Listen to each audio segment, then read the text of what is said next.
Good afternoon and welcome to another episode of the Idaho House Republicans podcast, where you get to learn a little bit more about the legislators that you have sent to the State House. And today we are truly privileged to have Representative Ron Mendive join us. And Ron represents Legislative District 5 in Seat A, and he's in his 7th term. Welcome to the Idaho House Republicans podcast, Representative Ron Mendive. Thank you very much. Hey, let me tell you a little bit about Representative Mendive. He was born in Elko, Nevada, smart enough to move here, and he graduated from Kellogg High School and attended North Idaho College.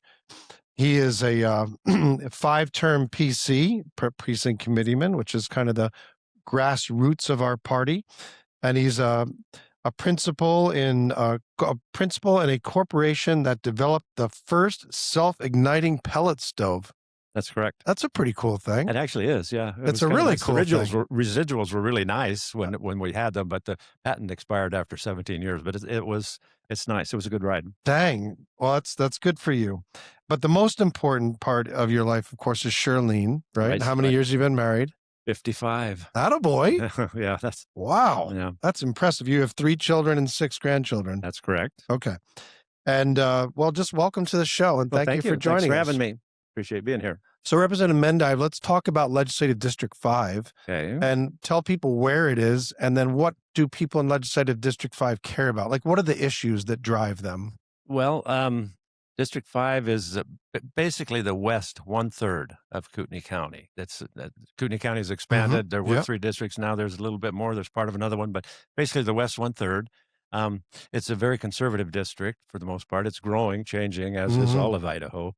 We're very close to Washington, and Washington's trying to turn themselves into Venezuela. So we're actually getting... That's kind. Well, yeah, but we're actually getting quite a few people coming from Washington, which I don't blame them, but it's getting crowded. So, right. But anyway, so it's a great place to live. I live in North Idaho for a reason. I grew up in Kellogg, as you said, and I traveled a bit, and I'm comfortable to be back there. It's beautiful. It is. Beautiful part of Idaho. It's an amazing state. It really traveled is. Quite a bit.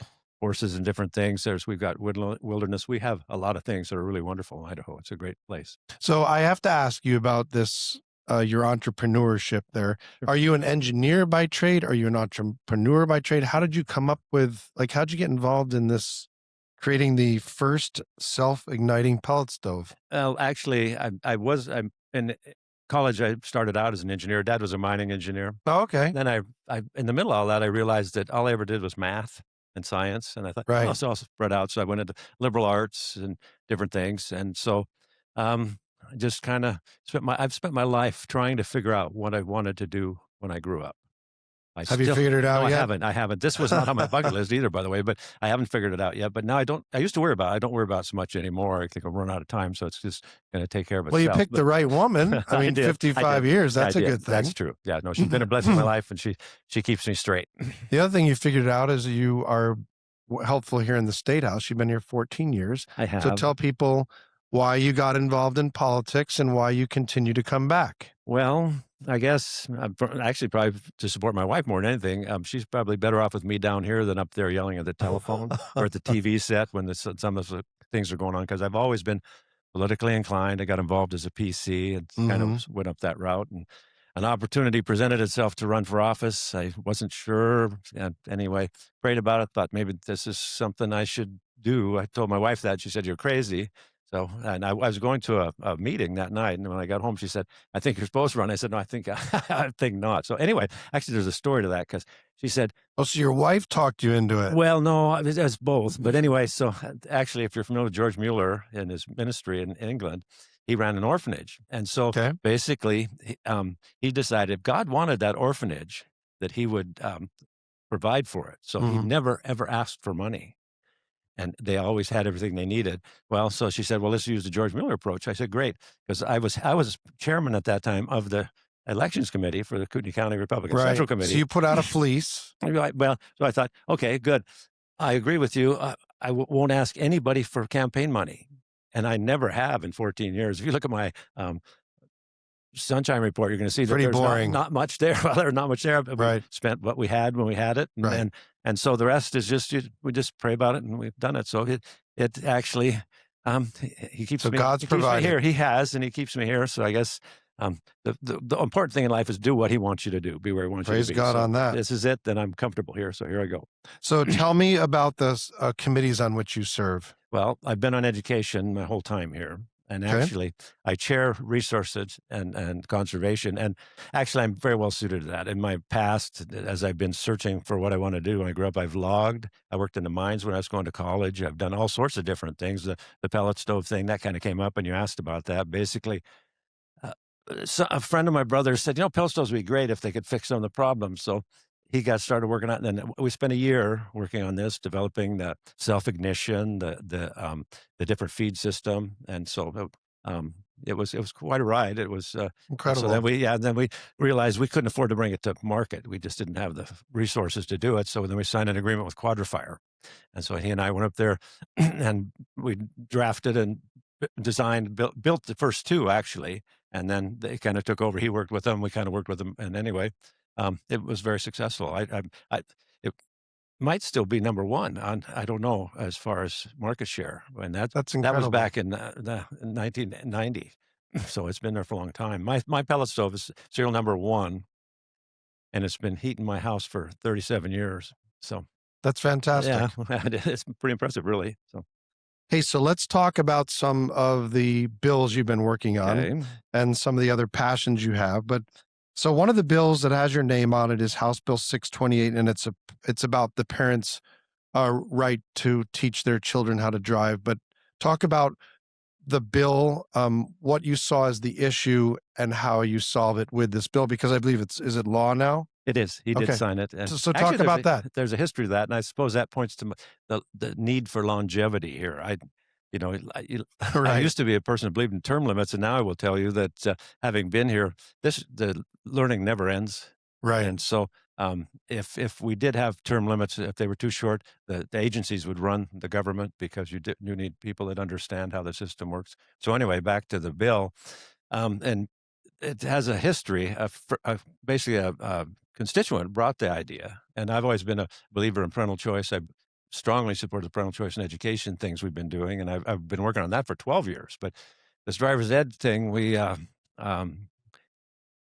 this constituent brought it to some people, and there was a representative brought it to, took on the issue in 2000, Mm-hmm. and then didn't get a hearing.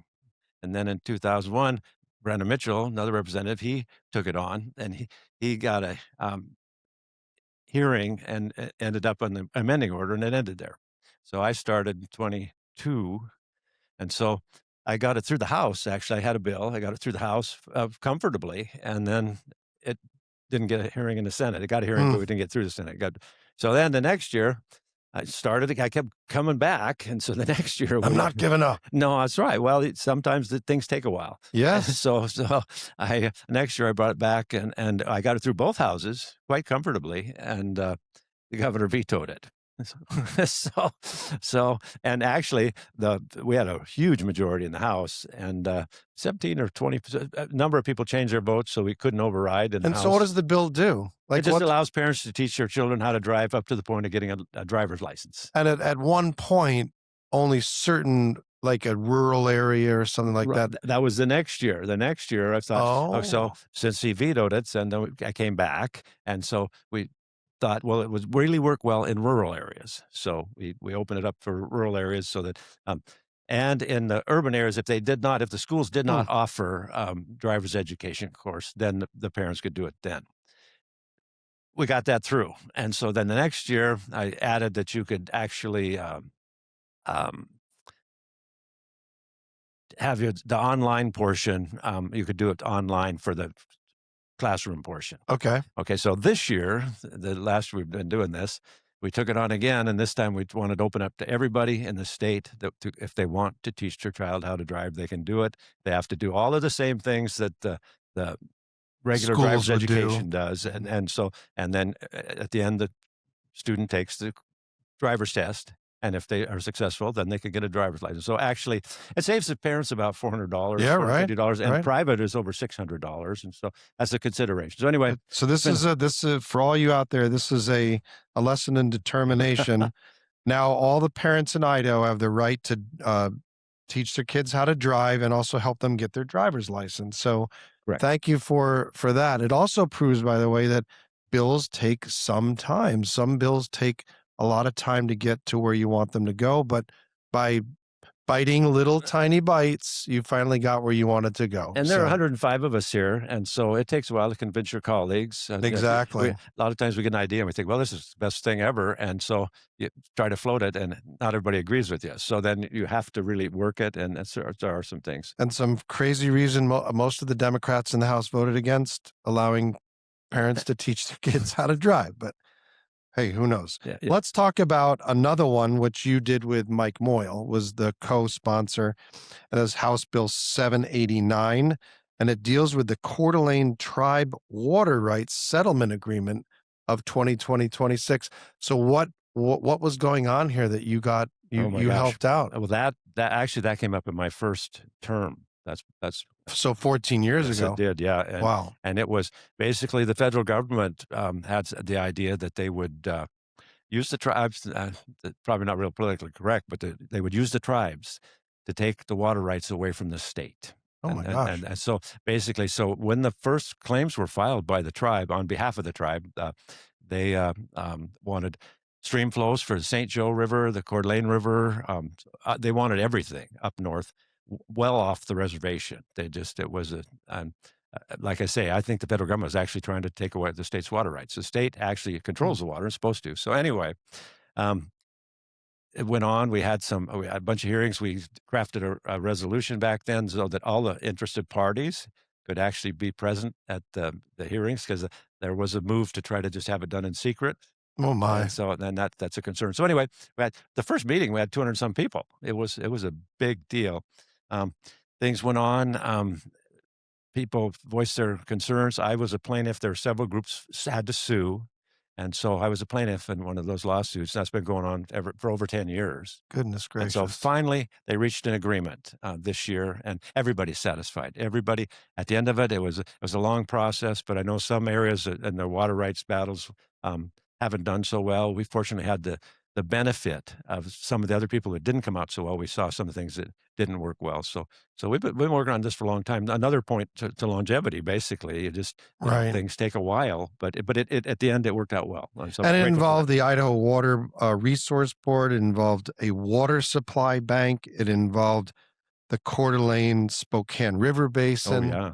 So it was a very complex It issue. really was and is, and water is complex. So one of the first thing you learn, especially as chairman of resources, water is complex, and especially down here in the desert, it's huge. The desert is dry without water, and so if you water it, you can grow all kinds of things. And so thus we have the farming that we have in Idaho, but it's only because that Snake River and the aquifer and basically the water that we're blessed with here. So Right. So the tribe is happy. yes, The state's happy. yes. We have the sovereignty over our own water. Everybody's water rights are guaranteed. That And we're up there. If Yeah. there was some kind of move by the federal government to use the Indian tribes to actually hurt the state, that's been thwarted. That's right. That's done. And so now this settlement is official now. Yeah, and actually, and in the negotiations, it was interesting because when you go to the negotiations, the federal government provided Forest Service attorneys, had three Bureau of Indian Affairs attorneys, and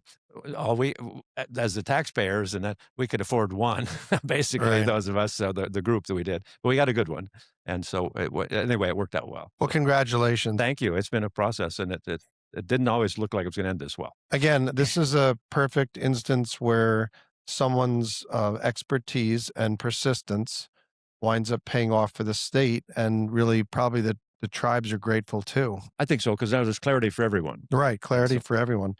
Let's talk about Senate Bill 1288, and involves students with disabilities. And sometimes the costs of the students with disabilities are dramatically different even than special education expenditures. So these are where things are really literally much different in terms of the student and what they need in the public school system. So talk about this fund that you created. Right. That was brought to me by the State Department of Education. She asked if I would carry that. And it's a tough one. It just so happens that last year, a group of us, some school board members and legislators, visited the Coeur d'Alene School District up there, and in the process of that, we did attend a couple classes where these students were, and it is very expensive, and your heart bleeds for these people. And it hit me when I was there, but for the grace of God go I. I mean, you Right. look at that, and you look at your children. You're so grateful to be blessed that your kids are Yeah, they healthy. don't face those They issues. don't face those Yeah. challenges. So then the challenges are real and significant. So anyway, some of those, it can cost over $100,000 per year for some of those students. The Constitution of Idaho does require the Idaho to provide an education, free Right. education for K through 12. For And so everyone. these are still children, and and they deserve the best we can give them. I mean, it's Mhm. complicated, but anyway, so it's expensive. So the bill was if it went above $30,000, the state would help pay for it, and up to $100,000. And so what that does, otherwise the districts actually have to provide the education. So they would have to take from other students to try to basically find the money. So because they only have so much money, so I had to work with it.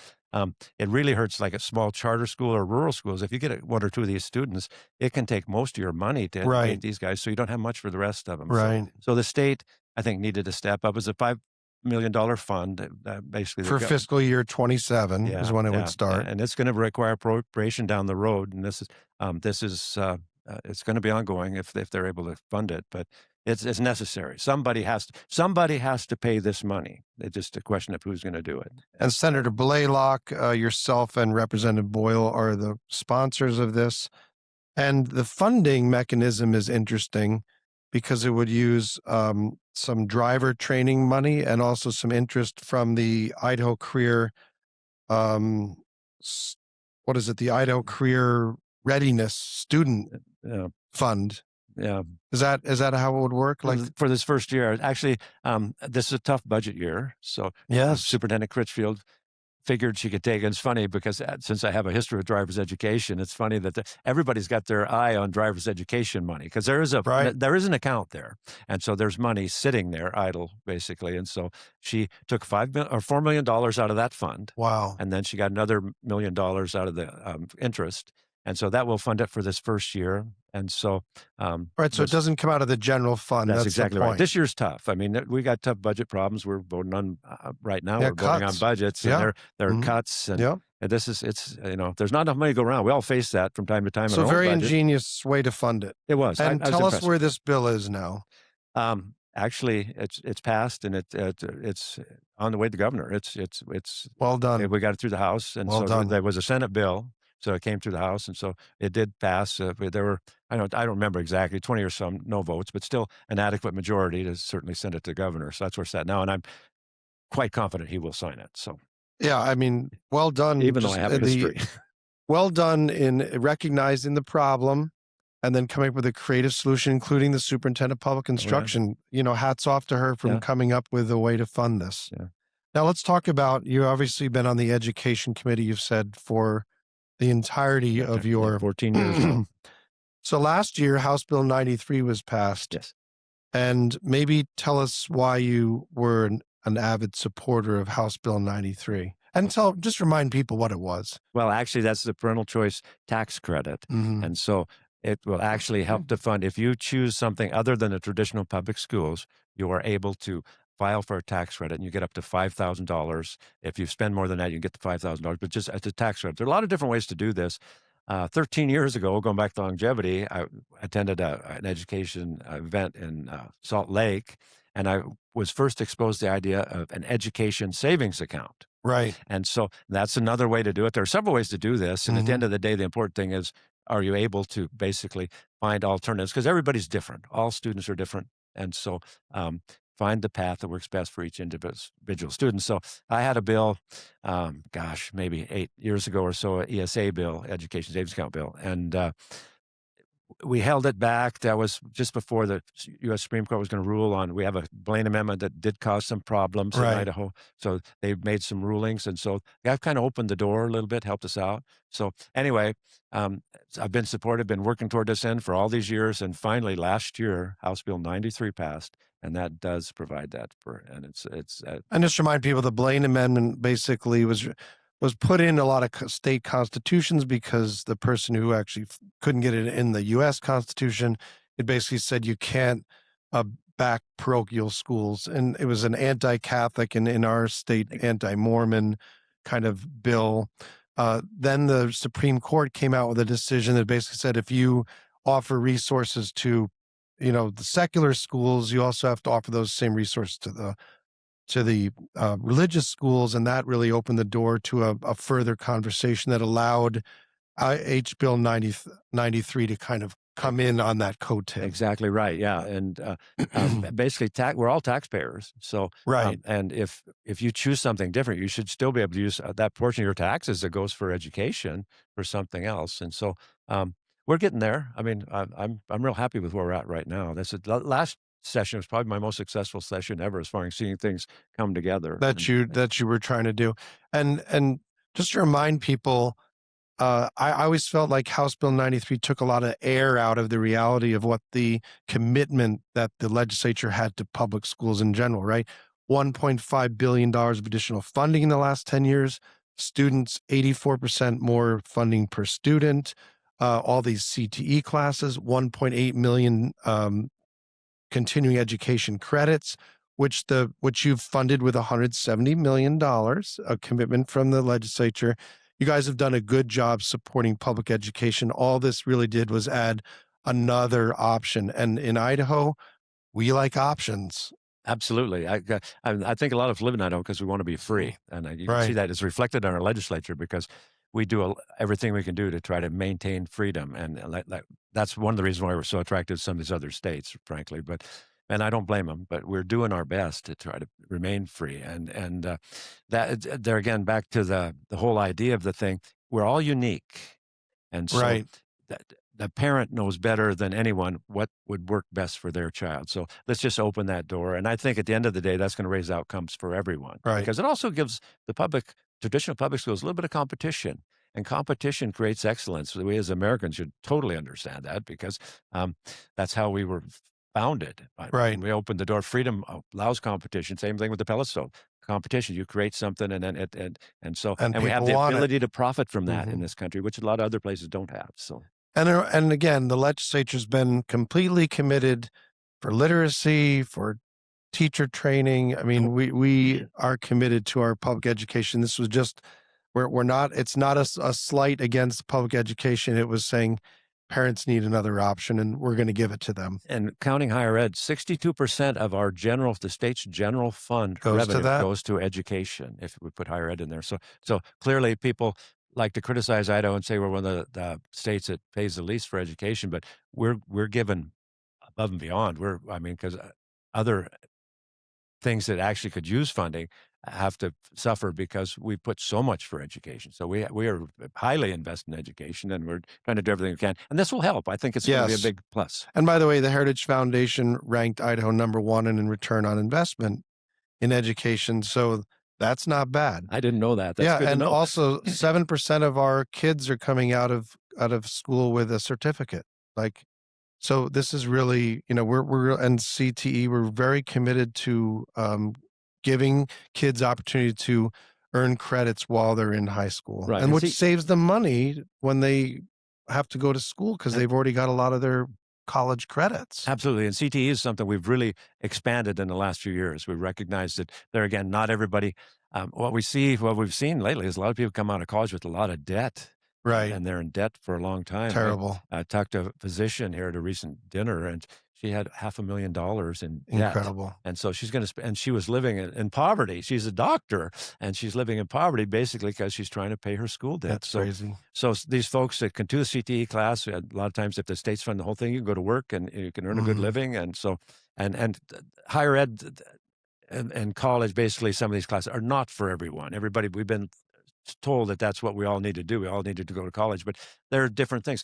I did not graduate from college. I went to college. It wouldn't have been a problem. I just decided I'd do other things, and I've mostly been self-employed. You've done just fine. Yeah, I'm here. Done just fine. And by the way, with all the things, with the nuclear industry, timber industry, agriculture industry, the AI that's coming here, the high tech with like Micron, there's plenty of opportunity for students to do things that aren't the conventional route here in Idaho, especially. And we're committed to helping them stay here. That's the most important part. Right. And we're finding that industry actually, a lot of these people graduate from college and they're not trained to do what they want them to do anyway. So they end up training them. So now industry is playing a bigger role in training up people. They find people who are qualified to do the job, which we can do through testing and everything else. You can find out and find their aptitude, what they're good at. And so they're training them up. And so they're getting the employees they need, but they're having to take the lead, which is a good thing. I believe in the strong private sector, and I believe in, again, freedom. And so let's go where we need to go. So if we've learned one thing about Representative Mendive is he stays on something, and whether it's the Coeur d'Alene tribe water rights issue, whether it's education, whether it's driver's licenses, which by the way are all unrelated, but you're able to do a lot of things. There's one other topic I think you're long term have been committed to figuring it out. We'll have to watch what you do in the future on this, and that's property taxes.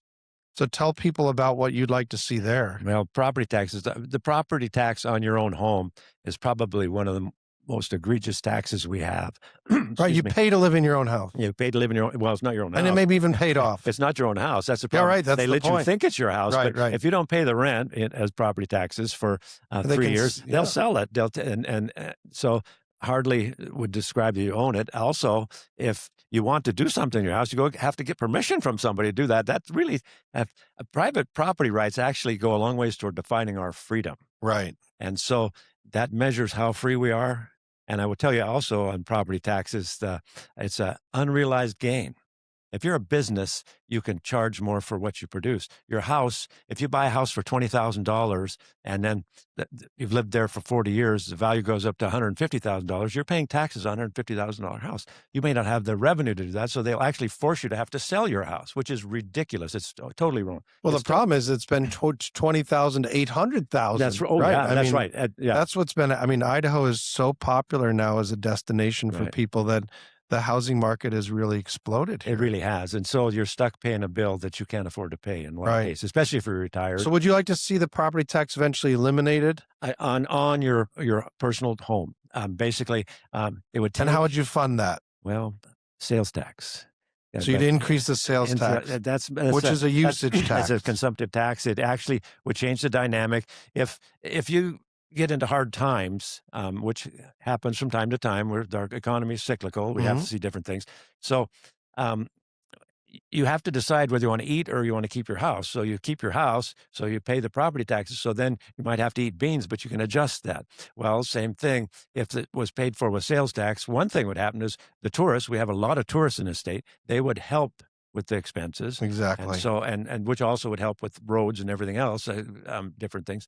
So when we're talking about the sales tax, increase in sales tax, consumption, get rid of the property taxes. Right, exactly right. And so it would basically 1 3/4% is probably what would be necessary. Which is a lot. I was hoping it would be 1%, which sounded better, but even so, it's worthwhile. It would be. So we would go from 6% to 7 3/4, or 8, probably 8, probably rounded up. And that would be able to eliminate the property tax on your own personal home. The property tax. You don't realize how much money actually is generated by that. And so there again, if you didn't, if things get tight, you can adjust it, but the property tax you can't. So I think it's a more fair tax. Taxes, none of us really like taxes, right? But it's more fair. At least you can adjust it. It's based on consumption, which is the most important thing.